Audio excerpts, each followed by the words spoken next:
یوم عاشورہ کی اہمیت، یہ روزنامہ راشد سہارا کا اداریہ ہے، بہت اہم اداریہ۔ اسے پڑھتا ہوں، سنیے گا۔ یوم عاشورہ کی اہمیت، 10ویں محرم کو یوم عاشورہ کہا جاتا ہے۔ اس دن کی بڑی اہمیت ہے۔ یہ وہی دن ہے جب حضرت آدم علیہ السلام کی توبہ اللہ تعالیٰ نے قبول کی تھی۔ اسی دن حضرت نوح علیہ السلام کی کشتی سلامتی کے ساتھ کنارے لگی تھی۔ اسی دن اللہ تعالیٰ نے حضرت ابراہیم علیہ السلام کے لیے نمرود کی جلائی آگ گلزار بنا دی تھی۔ یہی وہ دن ہے جب حضرت یعقوب علیہ السلام کی بینائی واپس آئی تھی۔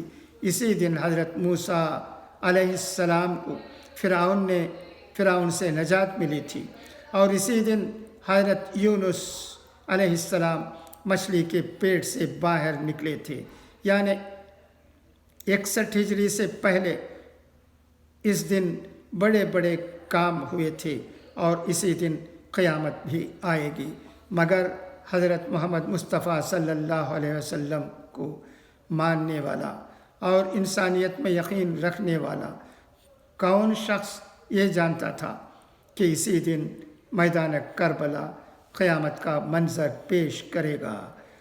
10ویں محرم کو میدان کربلا میں یہ ثابت ہو گیا کہ مسلمان ہونا اور اسلامی احکامات کا جاننا ایک بات ہے، جبکہ اس پر عمل کرنا دوسری بات ہے۔ مذہبی شعائر کو آدمی بھلا دیتا ہے تو پھر وہی ہوتا ہے جو کربلے میں ہوا۔ یزیدی فوج یہ جانتی تھی کہ جن کے مد مقابل کھڑے ہیں وہ کوئی عام لوگ نہیں ہیں، وہ حسین رضی اللہ تعالیٰ عنہ ہیں، جن کے ناز آپ صلی اللہ علیہ وسلم نے اٹھائے ہیں۔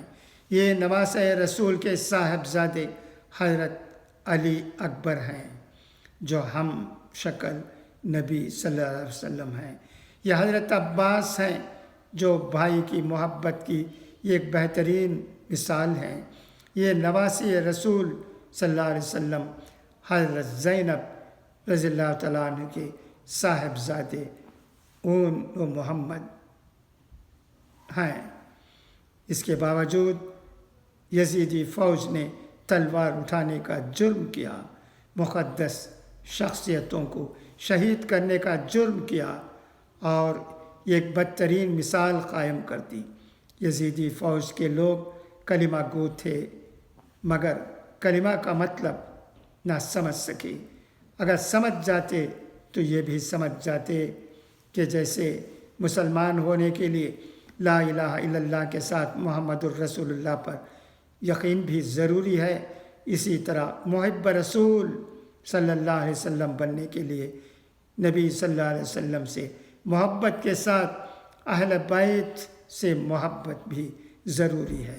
مگر میدان کربلا میں تو اس نے انسانی فوج ہونے کا بھی ثبوت نہ دیا، ورنہ شیرخوار حضرت علی اصغر کے لیے وہ پانی کا پیالہ بھیجتی، حرملا کے تیر چلانے سے پہلے اس کے ہاتھ کاٹ ڈالتی، مگر اس نے ایسا نہیں کیا، اور حرملا حضرت علی اصغر کو شہید کرنے کا مجرم بن گیا۔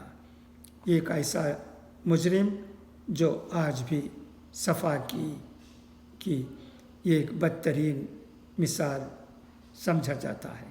سچ تو یہ ہے کہ حضرت علی اصغر کی شہادت واقعہ کربلا کو ایک الگ قسم کا سانحہ بناتی ہے۔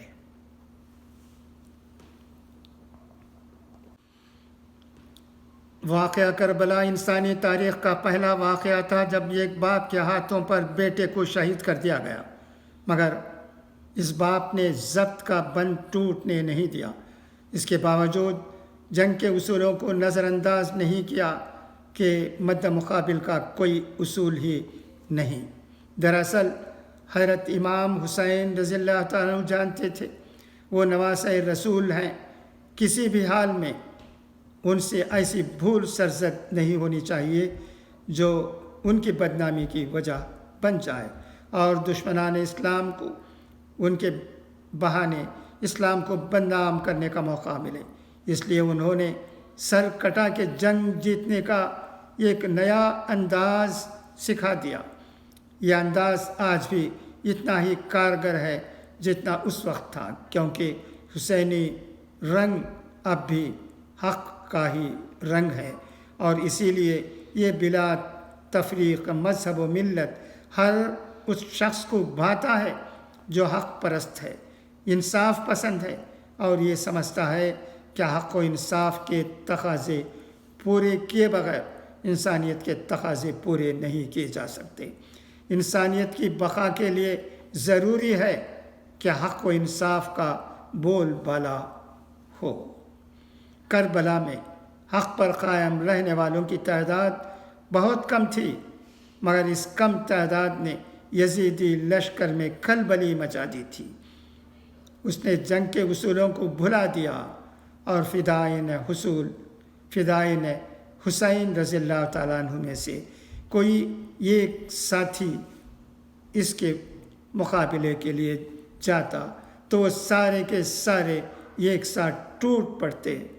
حد تو تب ہو گئی جب حضرت اون و محمد کی کم عمری کا خیال کیے بغیر وہ ان سے مقابلہ آرا ہوئے۔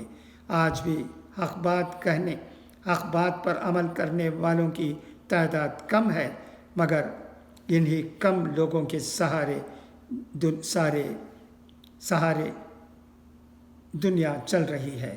روایتوں کے تذکرے سے معلوم ہوتا ہے کہ یزیدی فوج 9 محرم کو ہی حضرت امام حسین رضی اللہ تعالیٰ عنہ پر حملہ کرنا چاہتی تھی، مگر آپ رضی اللہ تعالیٰ عنہ نے ایک دن کی مہلت اس سے لی تاکہ 10ویں محرم کی رات عبادت میں گزاریں، یعنی اس وقت جنگ کا خوف نہیں، مالک کائنات کی عبادت کا خیال تھا، اور اسی لیے میدان کربلا میں بھی حضرت امام حسین رضی اللہ تعالیٰ عنہ کو عبادت سے کوئی روک نہیں سکا۔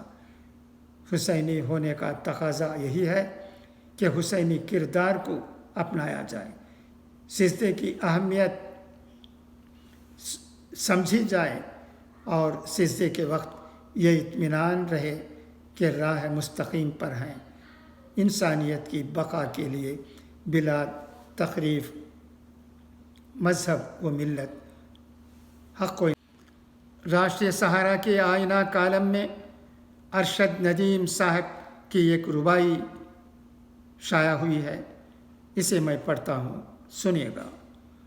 کربلا نے حق کو تابندہ کیا، کربلا نے حق کو تابندہ کیا، جان دینے کا چلن زندہ کیا، صبر نے دہلا دیا تاریخ کو، صبر نے دہلا دیا تاریخ کو، پیاس نے دریا کو شرمندہ کیا۔